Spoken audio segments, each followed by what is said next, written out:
ચાલો મિત્રો, તમને સંખ્યાત્મક ગુણધર્મો પર આધારિત દાખલા ગણીએ છીએ. તો દાખલામાં તમને એવું ખબર પડી જવી કઈ ફોર્મ્યુલા વાપરવાની છે કે કયું સૂત્રનો ઉપયોગ કરવાનો છે. પછી તો સહેલું જ છે. તો જોઈએ, અબાષ્પશીલ દ્રવ્ય કોઈ છે જેનું મોલર દળ 40 ગ્રામ પ્રતિમોલ આપ્યું છે, એ ગણો. આ અબાષ્પશીલ દ્રવ્યને 114 ગ્રામ ઓક્ટેનમાં ઓગાળવામાં આવે છે. એટલે ઓક્ટેન છે એ દ્રાવક છે, અબાષ્પશીલ દ્રવ્ય છે. તો બાષ્પ દબાણ ઘટીને 80% થાય છે. અધ્યયન બાષ્પ દબાણ ઘટીને 80% થઈ જાય મતલબ કે હું તમને કહું, તમને શરૂઆતમાં 100% આવતા હોય, પછી મહેનત ના કરો તો ઘટીને 80% થઈ ગયા. મતલબ શરૂઆતમાં કેટલા હતા 100, પછી ઘટીને કેટલા થયા 80% થઈ ગયા. તો ઘટ્યા કેટલા કહેવાય 20%. તો ધ્યાન તો ઘટીને 80% થઈ જાય છે. એટલે બાષ્પ દબાણ પહેલા હતું વધારે, પછી ઘટતું કેટલું થઈ ગયું 80% થઈ ગયું. એટલે ઘટ્યું કેટલું કહેવાય 20%. ચલો, દ્રાવ્ય વત્તા દ્રાવક ઇઝ ઇક્વલ ટુ દ્રાવણ. દ્રાવ્ય કોણ છે? અબાષ્પશીલ દ્રવ્ય છે. દ્રાવક કોણ છે? ઓક્ટેન. ઓક્ટેન એટલે આલ્કેન છે, 8 કાર્બન વાળો આલ્કેન. તેનું સૂત્ર શું થશે? આલ્કેનનું સૂત્ર કયું છે?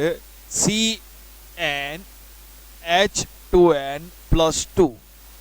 એમાં કાર્બનની સંખ્યા 8 મૂકો તો C8, 8 દુ 16 એટલે 18, એટલે C8H18 છે. અબાષ્પશીલ દ્રવ્યનું દળ ગણવાનું કીધું, એટલે વજન ખબર નહીં, એટલે દ્રવ્યનું વજન કહી દઈએ W2, 114 ગ્રામ. અણુભાર આનો 40, આનો 114. ગણ નાખો. કાર્બનનો 12, હાઇડ્રોજનનો 1, 114 આવશે. હજુ દ્રાવકનું બાષ્પ દબાણ કેટલું કહીએ આપણે? P10 છે.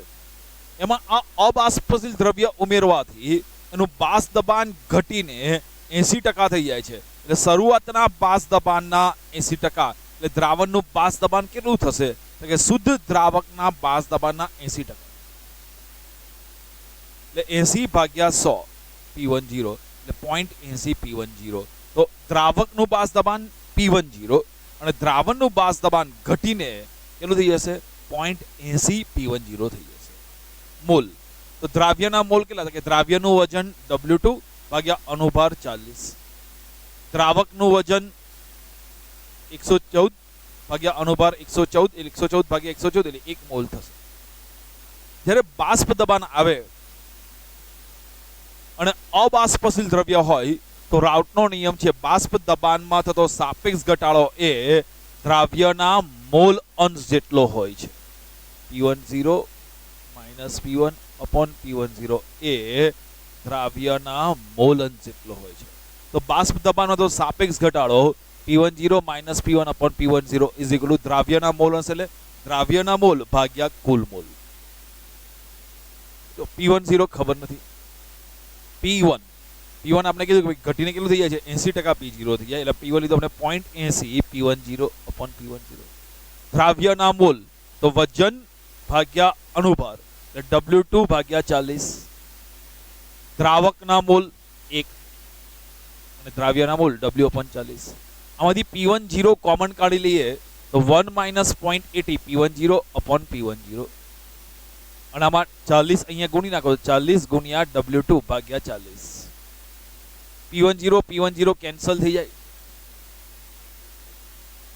1 - 0.80 એટલે કેટલા આવશે? 0.80. આ છેદમાં 40, આ 40 કેન્સલ થઈ જાય તો W2/40 + W2.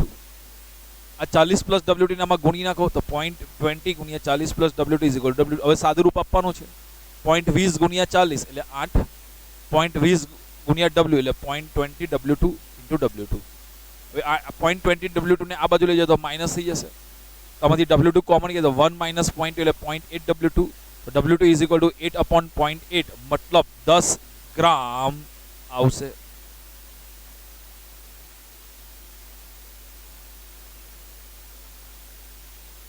તો દ્રાવ્યનું વજન કેટલું આવશે? 10 ગ્રામ.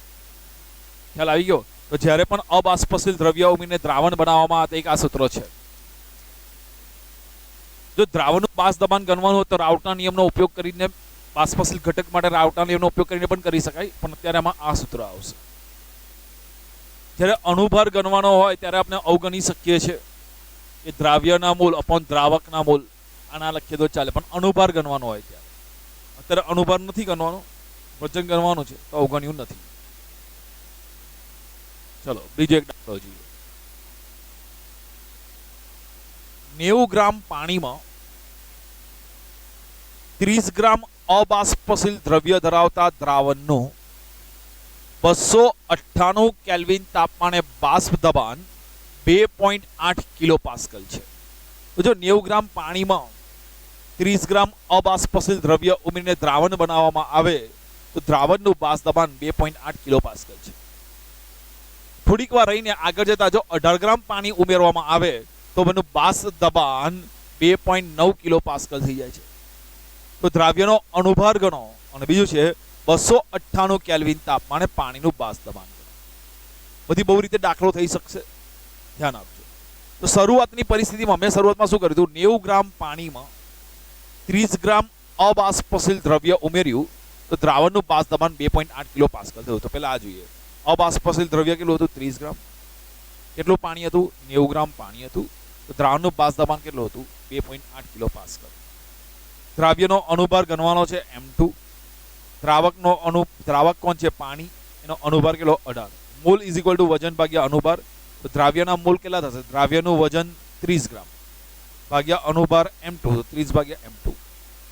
દ્રાવકના મોલ 90, અણુભાર કેટલો 18, 90 ભાગ્યા 18, 5 મોલ. તો દ્રાવકના મોલ અંશ ગણવા હોય તો દ્રાવકના મોલ અંશ ગણવા હોય તો દ્રાવકના મોલ ભાગ્યા કુલ મોલ. દ્રાવકના મોલ કેટલા છે, 5 ભાગ્યા કુલ મોલ. તો દ્રાવ્યના મોલ 30/M2 વત્તા 5. હવે અહીંયા બે રીતે થઈ શકશે. અબાષ્પશીલ છે, તમે આ સૂત્ર વાપરીને પણ કરી શકો કે બાષ્પ દબાણમાં થતો સાપેક્ષ ઘટાડો એ દ્રાવ્યના મોલ અંશ જેટલો હોય છે.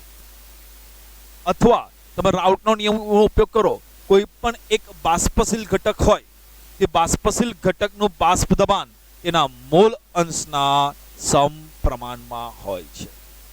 તમે આ રીતે દાખલો ગણશો, બંનેમાં સરખું જ પડે છે. આ દાખલો સહેલો છે પણ ગણતરીમાં પ્રોબ્લેમ થાય છે. એટલે આ દાખલાની ગણતરી એક બે વાર કરી જોજો. તમે અલગ અલગ રીતે ગણતરી કરશો તો પણ ચાલશે, પણ એકવાર ગણતરી કરી લેજો, કેલ્ક્યુલેશન કરી લેજો. વાંચતાના દાખલો એકવાર ગણતરી કરીને જોઈ લેજો. તમે આ રીતે કરશો તો પણ ચાલશે, અત્યારે હું ભણાવું છું એ રીતે કરશો તો પણ ચાલશે. બંનેની ગણતરીમાં કોઈ પ્રોબ્લેમ નહીં આવે, બરાબર છે. જવાબ સરખો જ આવશે. તમે બંને મેથડ કરી જોજો. તો કોઈ પણ બાષ્પશીલ ઘટકનું બાષ્પ દબાણ તેના મોલ અંશના સમપ્રમાણમાં હોય છે. એટલે P1 is equal two P10 into X1. 1 એટલે દ્રાવક. તો બોલો દ્રાવણનું બાષ્પ દબાણ કેટલું છે શરૂઆતમાં, 2.8 કિલો પાસ્કલ. P10 શુદ્ધ દ્રાવકનું બાષ્પ દબાણ આપ્યું નથી. X1 દ્રાવકના મોલ અંશ 5/5 + 30/M2.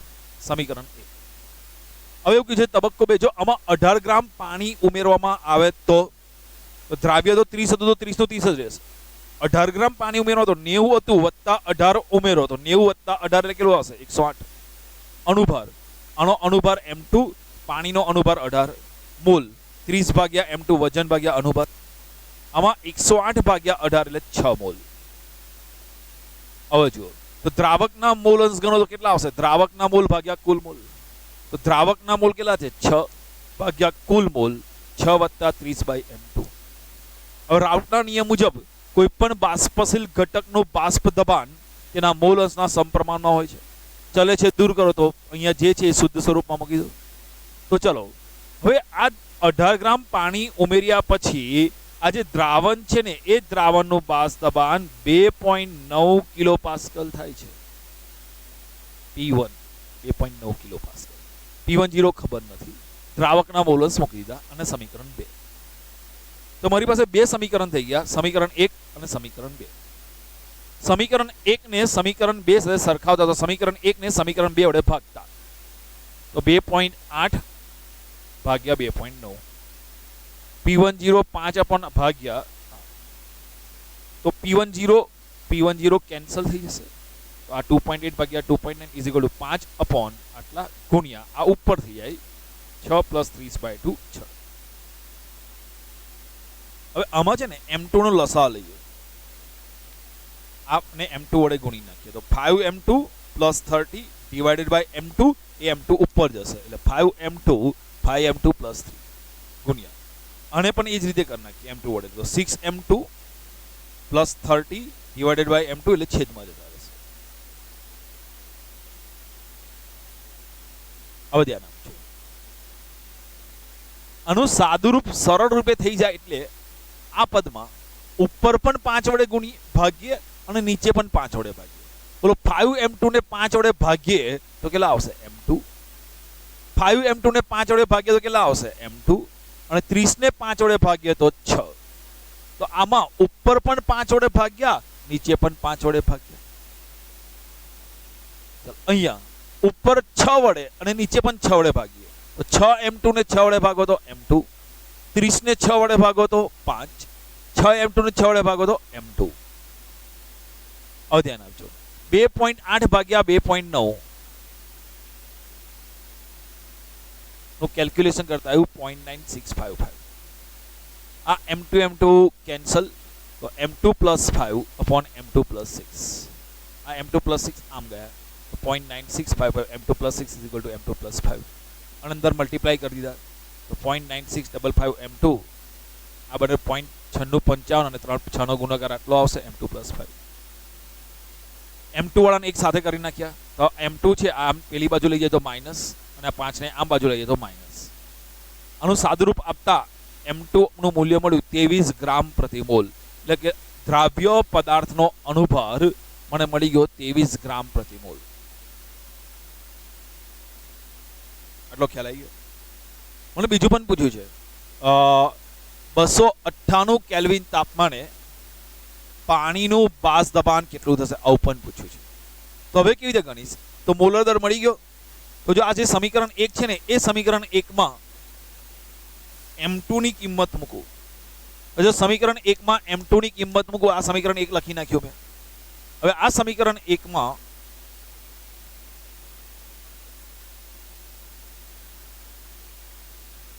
આ સમીકરણ 1 છે એમાં m2 ની કિંમત મૂકી દઉં m2 = 30 તો 2.8 p10 - 5 * 5/23 30/23 એટલે 1.304 થી બંનેનો સમેશન કરો 6.348.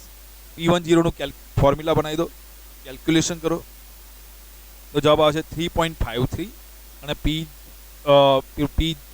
દ્રાવણનું બાષ્પ દબાણ કિલો પાસ્કલમાં હતું તો આનું પણ બાષ્પ દબાણ આવશે કિલો પાસ્કલ. તમે ગણતરી એવું કંઈ જરૂર નથી કે મેં જે પ્રમાણે ગણતરી કરી છે એ જ પ્રમાણે ગણતરી કરો. તમે ગણતરી અલગ રીતે પણ કરી શકો છો. તો તમે પ્રેક્ટિસ કરજો. આ દાખલો તમે અલગ રીતે ગણતરી કરીને જવાબ આવી જતો હોય તો કોઈ પ્રોબ્લેમ નથી. બરાબર છે. તમે આના બદલે આ સૂત્ર વાપરો. મેં આવી કરી નાખ્યું. તમે આવું યાદ રાખ્યું હોય કે જ્યારે પણ અબાષ્પશીલ દ્રવ્ય પદાર્થ ઉમેરવા તો બાષ્પ દબાણમાં તો સાપેક્ષ ઘટાડો = આ સૂત્ર વાપરીને કરવું હોય તો આ સૂત્ર વાપરીને કરશો પણ જવાબ આવી જશે. મને કેલ્ક્યુલેશનની પ્રેક્ટિસ કરજો. આ દાખલામાં બધાને દાખલો આવડે છે પણ કેલ્ક્યુલેશનમાં પ્રોબ્લેમ કરે છે છોકરાઓ. અધ વચ્ચેથી અટકાઈ જાય છે દાખલા. તો આ દાખલામાં કેલ્ક્યુલેશન બરાબર કરજો. કેલ્ક્યુલેશનમાં પ્રોબ્લેમ થાય છે વિદ્યાર્થીઓને આમાં તો ધ્યાન આપજો. બીજો દાખલો છે. ખાંડનું 5% દ્રાવણ દરથી એટલે 5% W/W ખાંડનું દ્રાવણ છે તો 5% W/W ખાંડના દ્રાવણનું ઠાર બિંદુ 271 કેલ્વિન છે. જો શુદ્ધ પાણીનું ઠાર બિંદુ 273.15 કેલ્વિન હોય તો પાણીમાં દરથી 5% ગ્લુકોઝ ધરાવતા દ્રાવણનું ઠાર બિંદુ ગણો. તો બરાબર ધ્યાન આપજો.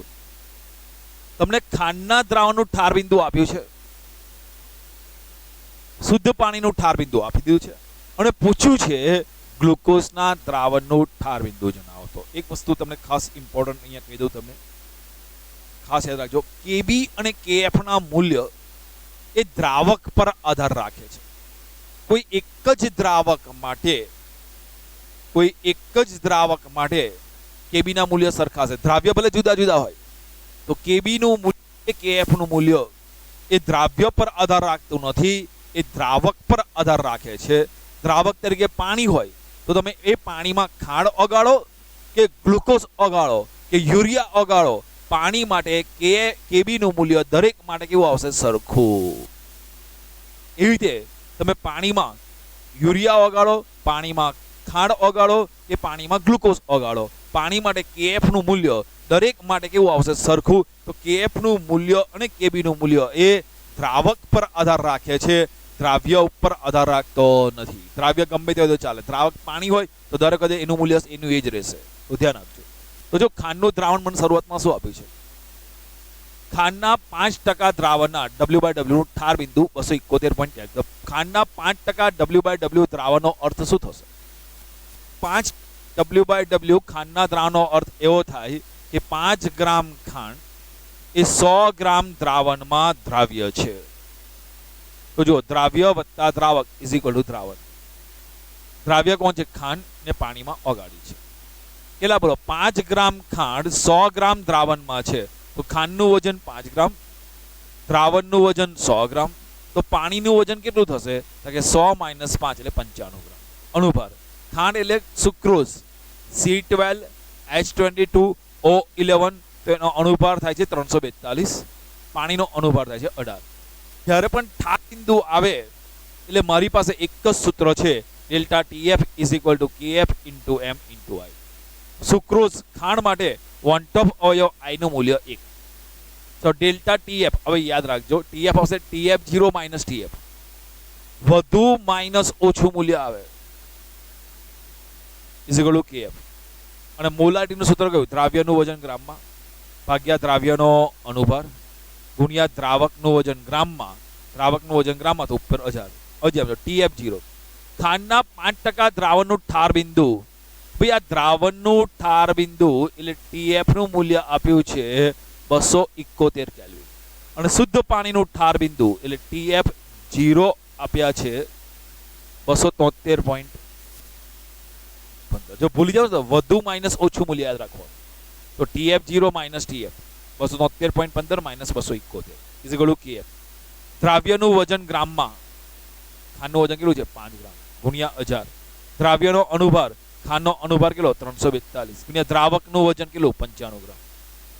આ બેનું કેલ્ક્યુલેશન કરતા આવ્યું 2.15. ઓકે, આમાં KF ને સૂત્ર કરતા બનાવતો શું થશે? 2.15 ગુણ્યા 342 ગુણ્યા 95 ભાગ્યા 5 ભાગ્યા 1000. એનું કેલ્ક્યુલેશન કરતા KF નું મૂલ્ય આવે છે 13.97 કેલ્વિન કિલોગ્રામ પર મોલ. હવે ધ્યાન આપજો, જે તે દ્રાવક માટે KF નું મૂલ્ય કેવું હશે? સમાન. હવે ખાંડના બદલે ગ્લુકોઝનું દ્રાવણ બનાવીએ છીએ, પણ દ્રાવક કોણ છે? પાણી જ છે. તો અહીંયા જે KF નું મૂલ્ય હતું એ જ અહીંયા KF નું મૂલ્ય હશે. કારણ કે KF નું મૂલ્ય દ્રાવક ઉપર આધાર રાખે છે, દ્રાવ્ય ઉપર આધાર રાખતો નથી. દ્રાવ્ય બદલાઈ જાય છતાં પણ KF નું મૂલ્ય બદલાશે નહીં. એટલે ખાંડને બદલે ગ્લુકોઝ થઈ ગયું, પણ અહીંયા જે KF નું મૂલ્ય જે છે એ જ KF નું મૂલ્ય અહીંયા એ જ હશે. તો સમજો આપણને શું પૂછ્યું છે હવે? 5% ગ્લુકોઝ ધરાવતા દ્રાવણનું ઠાર બિંદુ ગણો. તો 5% ગ્લુકોઝના દ્રાવણનો અર્થ શું થાય? 5 ગ્રામ ગ્લુકોઝ 100 ગ્રામ દ્રાવણમાં દ્રાવ્ય છે. 5 ગ્રામ ગ્લુકોઝ 100 ગ્રામ દ્રાવણમાં દ્રાવ્ય છે. તો દ્રાવ્ય વત્તા દ્રાવક ઇઝ ઇક્વલ ટુ દ્રાવણ. ગ્લુકોઝનું વજન કેટલું છે? 5 ગ્રામ. કેટલા? 100 ગ્રામ દ્રાવણમાં છે. તો દ્રાવકનું વજન કેટલું થશે? 100 - 5 95. ગ્લુકોઝ C6H12O6 એનો અણુભાર કેટલો? 180. દ્રાવકનો અણુભાર કેટલો? 18. ઠાર બિંદુ આવે એટલે મારી પાસે એક જ સૂત્ર છે, delta TF is equal two KF into M into I. Delta TF એટલે TF0 minus TF is equal two KF. M નું સૂત્ર કયું છે? ગ્લુકોઝ માટે I બરાબર કેટલા આવશે? 1. Glucose, fructose, sucrose. મોલારિટીનું સૂત્ર કયું? દ્રાવ્યનું વજન ગ્રામમાં ભાગ્યા દ્રાવ્યનો અણુભાર ગુણ્યા દ્રાવકનું વજન ગ્રામમાં તો ઉપર 1000. તો TF0 શુદ્ધ દ્રાવકનું ઠાર બિંદુ, ભાઈ શુદ્ધ પાણીનું ઠાર બિંદુ TF0 273.15. TF દ્રાવણનું ઠાર બિંદુ ગણવાનું છે. KF તો KF નું મૂલ્ય જે તે દ્રાવક માટે અચળ રહે છે 13.97. તો 13.97. દ્રાવ્યનું વજન તો ગ્લુકોઝનું વજન 5 ગ્રામ ગુણ્યા 1000. દ્રાવ્યનો અણુભાર, ગ્લુકોઝનો અણુભાર કેટલો? 180. દ્રાવકનું વજન 95. તો આ 273.15 minus TF is equal two આ બધાનું કેલ્ક્યુલેશન કરતા જવાબ આવે છે 4.085. તો TF is equal two 273.15 minus 4.085. તો TF મળે છે એટલે દ્રાવણનું ઠાર બિંદુ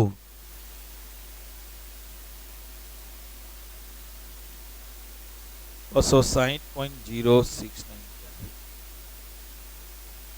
તો આજે જે આપણે જે 3 દાખલા ગણ્યા એ 3 દાખલામાં સ્ટુડન્ટને પ્રોબ્લેમ થાય છે.